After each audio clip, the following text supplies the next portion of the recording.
Hi, everybody. It's just, I think, a minute after 7. So want to be respectful of everybody's time. I think we'll get started, although some attendees may be joining us in the next several minutes. I think we have some students from Rutgers who might be joining us once their class lets out. So I want to thank everyone for joining us. First of all, my name is Karen Gannow. I'm the Director of Development at GlassRoots. For those of you who don't know, GlassRoots is a nonprofit arts organization dedicated to igniting and building the creative and economic vitality of Greater Newark, with a focus on underserved youth and young adults through the transformative power of the glass art experience. We're thrilled to be celebrating our 20th anniversary this year. And as part of our celebration, we're hosting special events every month. These monthly events would not be possible without the support of our 20th anniversary sponsors. And we'd like to especially recognize our Blaze level sponsors, M&T Bank and the Prudential Foundation, as well as our Flair sponsors, Catherine Markel and Megan Howard Jacobs. We're delighted to have you all with us this evening for our February event, as we screen a very special film entitled GlassWorks. We're very fortunate, especially fortunate, to be joined by the filmmakers themselves tonight, Marylou and Jerome Bongiorno, and also by Dr. Anthony Tobia, who is a professor of psychiatry at Rutgers University.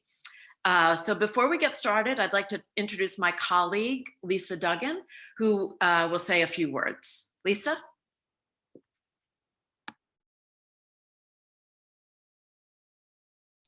Hi, welcome everyone. Now I'm unmuted. Thank you so much for joining us tonight. My name is Lisa Duggan, and for 4 years I've been working as the program director at GlassRoots. And right now I'm very privileged and honored to serve as the interim executive director while we do a search for a new executive director. This is just one event that we're doing to celebrate our 20 years of being an organization, and we hope you'll join us every month. Tonight, I'd like to introduce you to Rain Tripodi, one of the talented teaching artists of GlassRoots, and Rain is going to act as moderator for tonight's panel. Thanks, Lisa. Hi, everybody. The film we're about to watch is a 15-minute nonfiction film by Emmy-nominated and award-winning husband and wife team from Newark, Newark filmmakers Marylou and Jerome Bongiorno, who are here with us tonight. It's wonderful that we have them for this panel. GlassWorks was filmed at GlassRoots in Newark, and it depicts a fragile relationship between two glass artisans, one of whom is grappling with trauma. The filmmakers have collaborated with Dr. Tobia, who's with us as well, on other projects, and he has graciously agreed to participate in our panel discussion. The trauma depicted in the film is timely, not only as we're all dealing with COVID, but also as GlassRoots is preparing to start a new project this spring called Healing Hurt, where we're working in partnership with University Hospital's program on violence intervention and the Center for Trauma Survivorship. I'm going to turn it back to Karen. Thank you, Lisa and Rain. For those of you joining us, feel free to type any questions or comments that you have for the panelists, either as you're watching the film or at the end in the Q&A section. You should have a Q&A button down at the bottom of your Zoom screen. Rain will be reading through those entries and will present them to the panelists at the conclusion of the film. So without further ado, I will turn things over to Marylou and Jerome, who will, in a matter of seconds, start the film. Yes, thank you all and welcome. I'm just going to remind the panelists, if you could all, if you're not already muted, to mute yourselves and to turn off your video. So stop video, and Jerome will now play the film.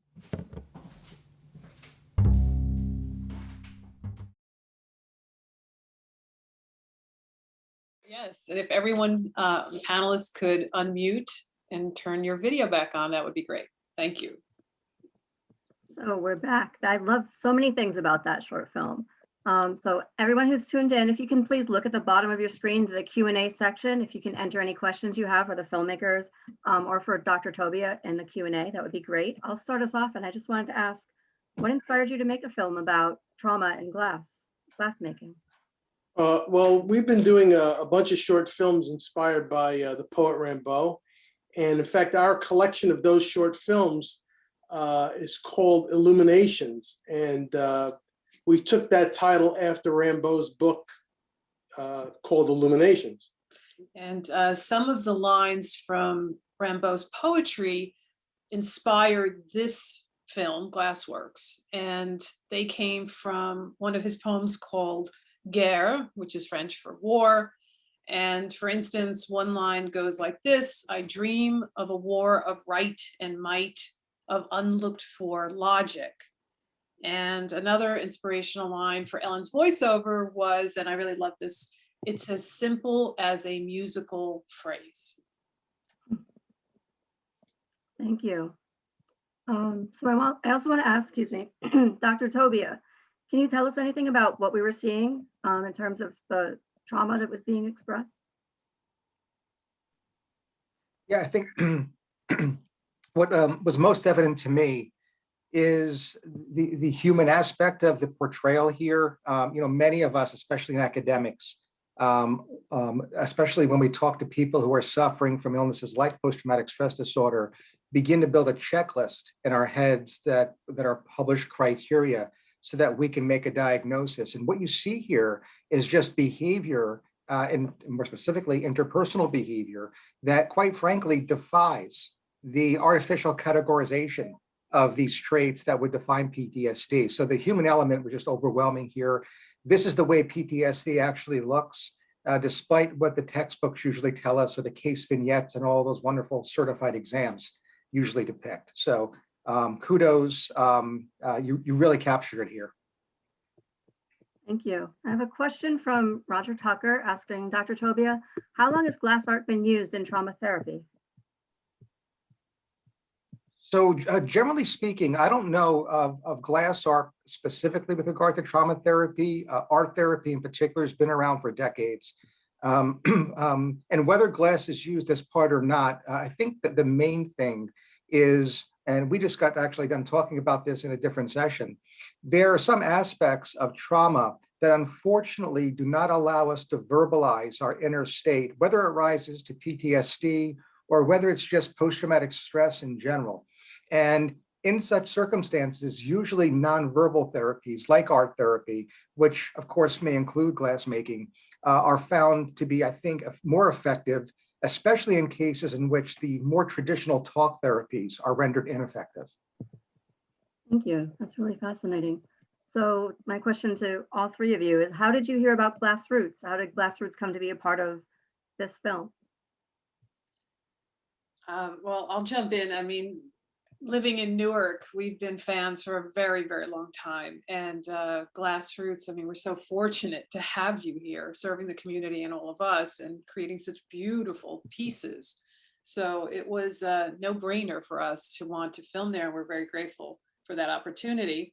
And I should put a shout out to the actors because we met Malcolm, who plays Cole, at GlassRoots. We were just scouting and knew we were going to work with Annie Fox, who is an alumna of NYU's graduate film program. And we hadn't cast the male lead and found Malcolm, who is not only a wonderful glass artisan, but also an actor who had trained and had a wonderful resume. So it was very providential for us to have all those elements coming together. And Malcolm is now at Harvard in their philosophy program. So very interesting to interact with these actors and to get their insights and have them inform the piece itself. Great, thank you. And can I ask, how did you come to be working with Dr. Tobia? Well, that started because we read about him in the newspaper and his Seinfeld, which is his take on Seinfeld. And he can tell you a little bit more about that. And we knew after reading that we had to reach out to him to just see how we could work with him and with his medical students and collaborate to gain his expertise. So when you create characters for a film, you have to think about what those characters want. And it's often then figuring out, well, what stands in their way, and that leads to drama, and how mental health factors into everything that they do. So Dr. Tobia medically analyzes how stressors, like in our film, it's the serving in the military, or having this dependency on alcohol that we see in Ellen, who's having a hard time admitting that, and see how these stressors impact how these characters behave. So that's what led us. And maybe Anthony, if you want to say something about the projects we've worked on together, which are numerous and there are more in the works. Absolutely. Generally speaking, we have used popular culture in general to teach psychology and psychiatry in our medical school now for well over a decade. And being able to partner with independent film producers and hearing it directly from the proverbial horse's mouth has been a godsend to us. It's been incredibly informative discussions with regard to character analysis, especially when identifying certain maladaptive behaviors, if not full-blown, psychiatric disorders. And I think probably, I don't want to say the word best, but I think the most influential work has been The Black Monk, with regard to the depiction of bipolar illness and a differential there as well, which we had a lot of success with at our medical school, and having students participate in that viewing and build a completely comprehensive didactic around that film. Yeah, we were very fortunate to work with Dr. Tobia and his medical students on that film. And we look forward to now working on future projects before we write the script, because many times it's after, but to have this kind of input beforehand. And I know there's some medical students are watching tonight, and it would be great to continue that partnership. Thank you. I have another question from an attendee who says, talking about things coming together, how did the glass art medium help you to tell your story for the filmmakers? Yes. Well, I mean, we've always been fascinated by glass making, and because not only the process itself, but it's a great metaphor for the fragility of relationships. And after we had visited GlassRoots, we wanted to write a relationship script where we could insert documentary style shots of glass making. So between the characterizations, the fragility, the art of glass making, it was perfect for us. We wanted to get in on that quickly. And then we were able, because we're also documentary filmmakers, to put a little documentary into the script, which was interesting for us to understand how glass making, where glass comes from and how ancient an art it is. There are pieces in that short documentary part of our film that show Egyptian vessels, for example. So it was a way to put in, what we love. And this was just the perfect, using the whole thing of the fire and breath and bringing life and the fragility. I think that's the key word that we wanted to capture. Thank you. That leads very nicely into the next question. Sandra asks, do you believe in the revival of ancient arts is in response to an evolved and technically advanced world? Well, I'll jump in on just my feeling. Absolutely. I think finding the ancient arts and just finding these methods that have withstood this test of so much time allows us to really appreciate what we're doing in technological advancement. Do you want to say something? Although at the time when they discovered it, it was advanced. So, I guess for now it's not so advanced, but I guess it gets back to the basics in humans, which is you want to create something, you want to be seen, and you want to add positiveness to humanity. So somehow I think that's in all the creative arts. And the question about how trauma is dealt with here, and as Dr. Tobia said, through the arts over such a long period of time, you could see why it's so important to do that. And I know that GlassRoots does many programs with students, with a variety. And then it's interesting now to see what you'll be doing using trauma. Thank you. I have a question from Amira Rogers. Have you made anything with glass for research prior to making the film? Did you work with glass yourselves? No, we have not. Have you ever? Well, when we were in school, because we graduated as biologists, and so in many of our classes, we used to make our own pipettes. I was thinking pipettes. So that was I think that was our Makes sense. first contact with the glass making, and it was very necessary for us to do that. Otherwise, you couldn't do many experiments. You had to create your own pipettes. And we do collect glass, and so we know, before GlassRoots being so accessible to us, we have pieces from Italy, from Gannow. A lot of the lighting that we've gravitated towards and put in our home is made from glass and layers of glass. So it's something that we enjoy, and especially after seeing the process of how these beautiful vessels are crafted. Thank you. I have another question for Dr. Tobia. Why do you think Cole was attracted to glass blowing? Do you think that those with PTSD are looking for ways to work through their trauma? Absolutely. I think that on the surface was a significant motivating factor for Cole. And you heard in the dialogue too, the use of the word meditation, allowing his thoughts to just cognitively be toned down, turn down the volume. And then you could see some of his behaviors that manifest with regard to what comes out when somebody is in that, what is often referred to as an alpha state, a more relaxed state of consciousness. No, I think it's very therapeutic for Cole, and probably something that he was motivated to investigate. Absolutely. Thank you. Kate Dowd has a question. When the idea for the film came to be, was glass the art medium that was going to be used from the start? Did you think about other mediums like using clay or some other type of art medium before you started making the film, or was it always going to be glass? This one was always going to be glass because we were motivated to film at GlassRoots. So that's why we crafted the script around that site. But and I know Jerome has worked with clay, and there are many, wow, there's so many options to do. But I also think that the story lent itself to something being, these are very vulnerable characters, and we wanted the vulnerability to be reflected using the glass. Thank you. And I think there are so many great metaphors between glass and trauma and helping people to heal. So I also wanted to know, has your partnership with one another and with Dr. Tobia inspired you to make any other films? Oh Or yeah. future projects? Now when we write scripts, we give heavy consideration to the mental status of our characters.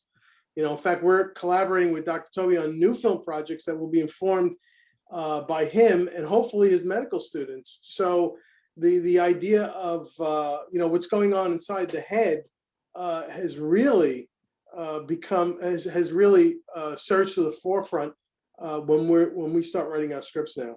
And I'm sure Dr. Tobia can comment on this because of the wide range of films and other media that you use in your classes.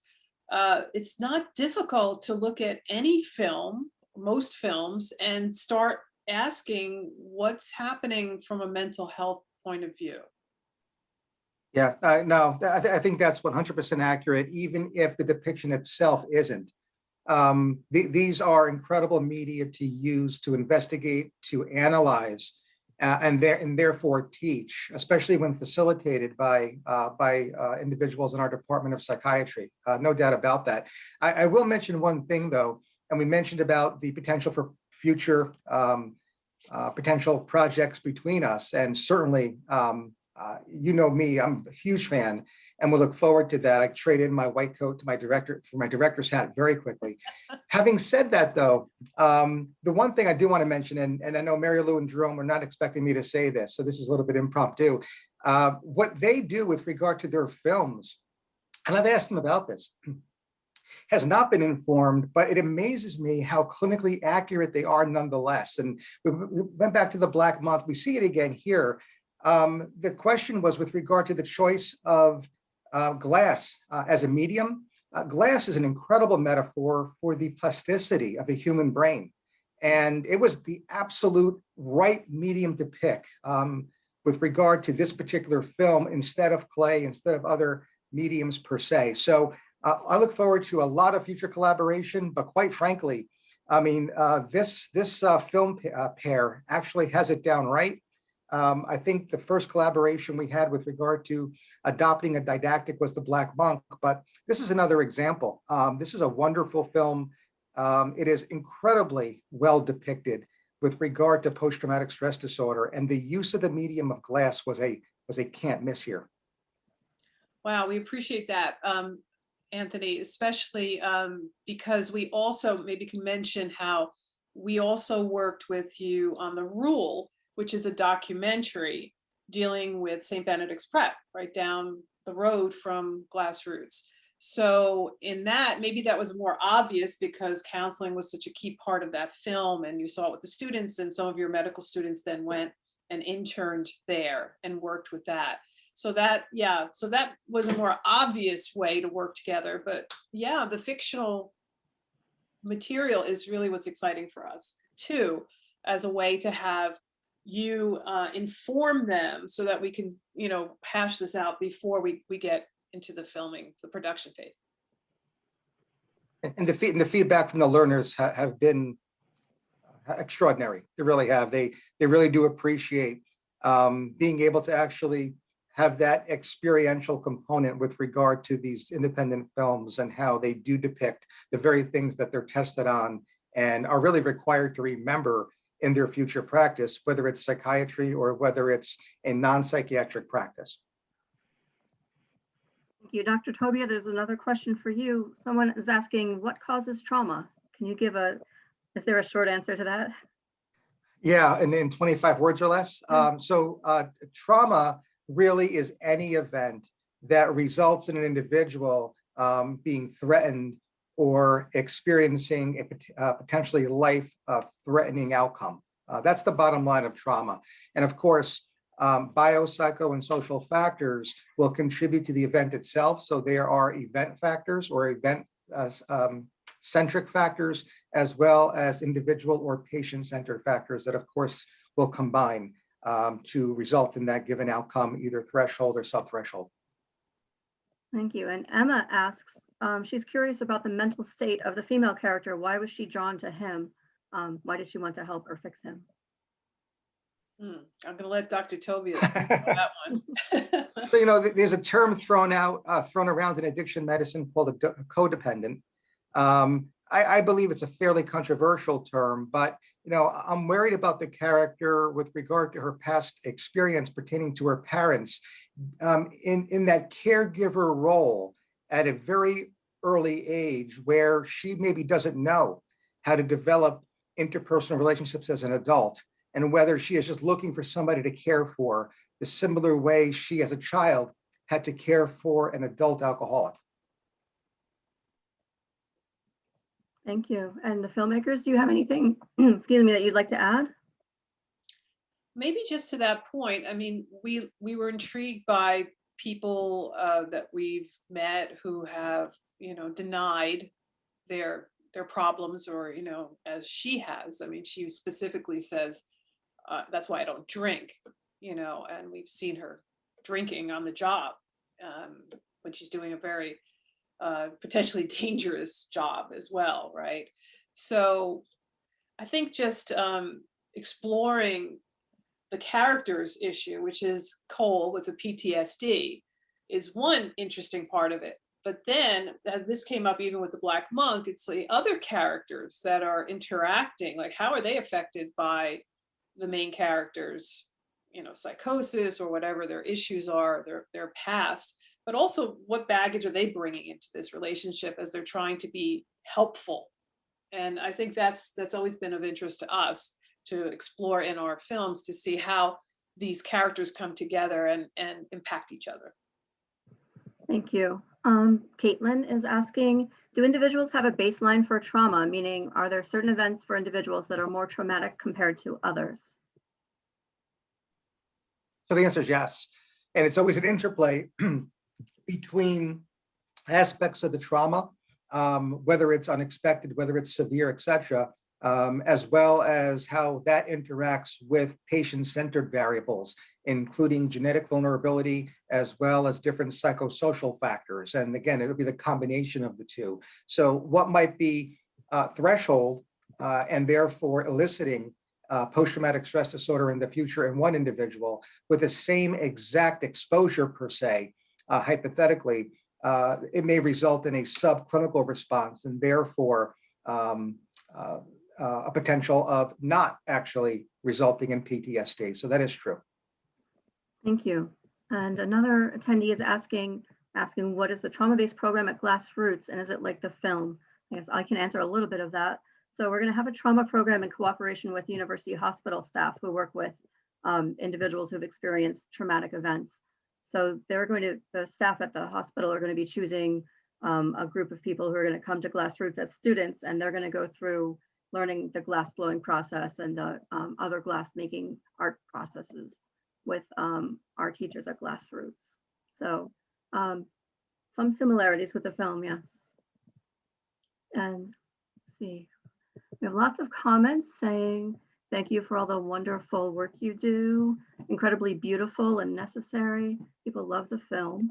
I wanted to also ask the filmmakers, how did you first hear about GlassRoots? Well, we live in Newark, so, Right. and we make films about Newark. So everything that goes on in Newark, we're interested in. And I think it was possibly Clem Price, Dr. Clement Price from Rutgers, who was using your services to create awards and various objects, and we were fascinated by that.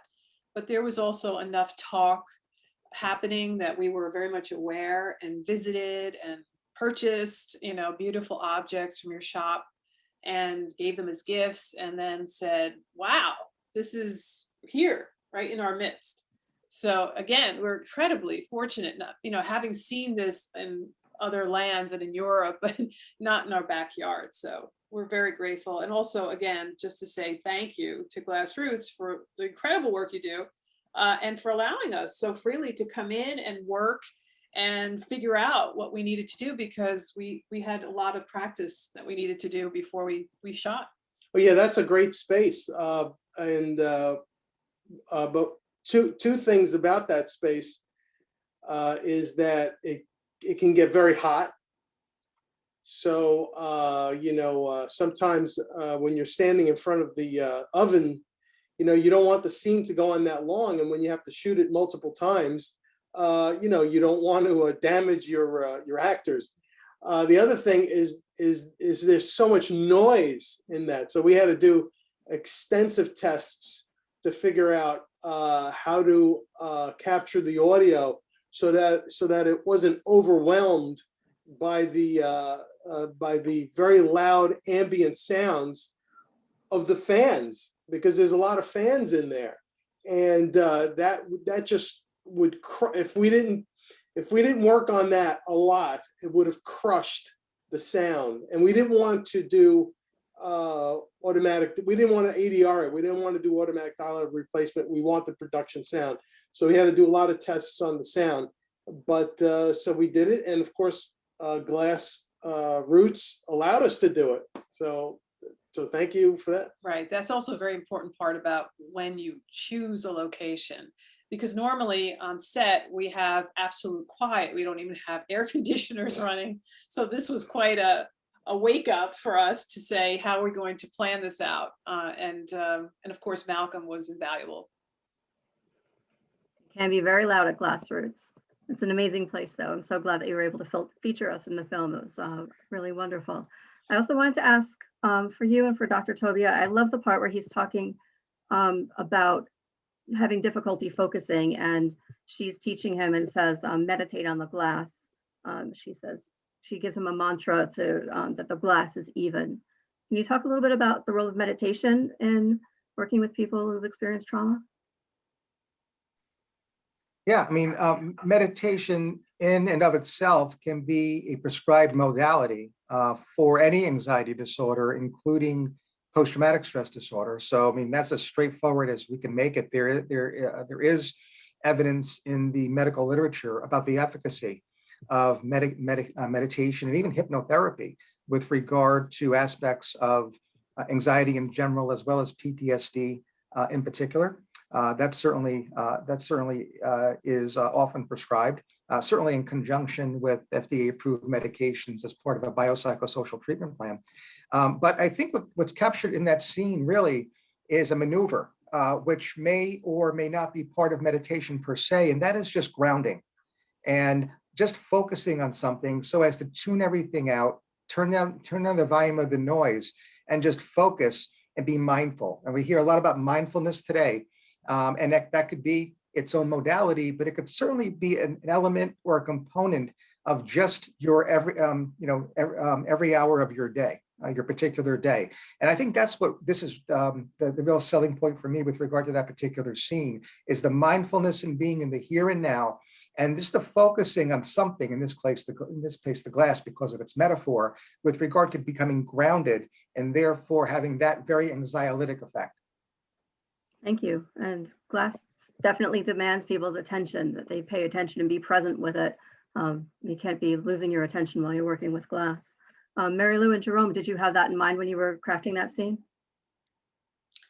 Yes, I think Malcolm also helped us with the mantra to remind us that he's, the character is bringing in a lot of baggage and has to deal with these racing thoughts. What he says is like space invaders. So we wanted to try, as Dr. Tobia said, to ground that character and to try to bring them into the present, because it's very difficult if people are distracted. So yeah, I think that's why we put this meditative aspect in, or trying to get her to connect with him in some way too. I think she's trying in many ways to connect with his pain. Thank you. I want to remind our viewers, if you have any questions for the filmmakers or for Dr. Tobia, please feel free to enter questions in the Q&A section at the bottom. I think we have time for one or two more questions. This question, I guess, goes to the filmmakers. What's next? Do you have things in mind that you're going to move on and do? What's your plan for the future of your filmmaking? Yes. So we are right this minute finishing the third documentary in our trilogy on Newark, and it's called Rust, and it will be coming soon to National PBS, and we're going to have Prudential is going to host the first virtual screening, so I'll let people know about that. So a lot of energy has gone into that project. We're also working on several fictional pieces with Dr. Tobia, and getting those into a script form so that as soon as COVID restrictions are lifted, because for the most part they do affect us. I mean, if we're not actively filming on set right now or with actors, and we miss it terribly. So although we're doing some creative like this using video conferencing, we were able to finish our last documentary. The last interviews were done this way, so yay to technology. But we have many films in the works, and Dr. Tobia mentioned The Black Monk, and that was a Chekhov adaptation, and we're doing more of those as well. That sounds wonderful. Thank you for asking. That sounds great. I know that we'll all be looking forward to seeing those when they're available. I'm looking for additional questions. I'll just pop back on. We'll give people a few more minutes to, if they have any questions, to go ahead and type those in the Q&A chat. In the meantime, on behalf of the board and staff of GlassRoots, I want to thank our panelists again for joining us this evening and for sharing their thoughts and their experiences related to this film. I also want to thank all of you for engaging with us on such an important and timely topic. I learned a lot tonight about trauma and filmmaking, and I hope you all did too. Again, I want to say these monthly events would not be possible without the support of our 20th anniversary sponsors. And if you would like to support the life-changing programs of GlassRoots, please consider making a donation through our website at glassroots.org, or reaching out to Lisa, Rain, me, any of our staff members directly. We cannot do what we do without your support, so it's very important. I don't think we have any more questions. There's one more question, just asking the filmmakers to say again where people can see Oh, other perfect, films that they've made. perfect. Yes, so our last name is Bongiorno, Bongiorno. So if you look up Bongiorno Productions, you'll go to our website, our films are there. You can always email us. There's an easy link there and we'll put you on for future events. I wanted to also thank Karen, Lisa, Rain, for your hard work in getting all the tech to go so smoothly. They put a lot of work into this and we really appreciate that and the opportunity. And again, if you know students or anyone who would like to interact with us, please encourage them to email us and we're very happy to do so. We were helped by so many people throughout our filmmaking career that we'd love to give back and interact as well. Thank you. Well, we appreciate that. It's been a great partnership. We hope we can continue. So if there are no more questions, I will just say thank you again to everyone for helping make tonight so interesting, and hope everyone stays safe and well. Good night. Thank you. Good night. Thank you. Good night. Thank you. Thank you, Dr. Tobia, and all your students. Shout out to you as well. Thank you. Thank you as well. Thank you. you. Bye, everyone.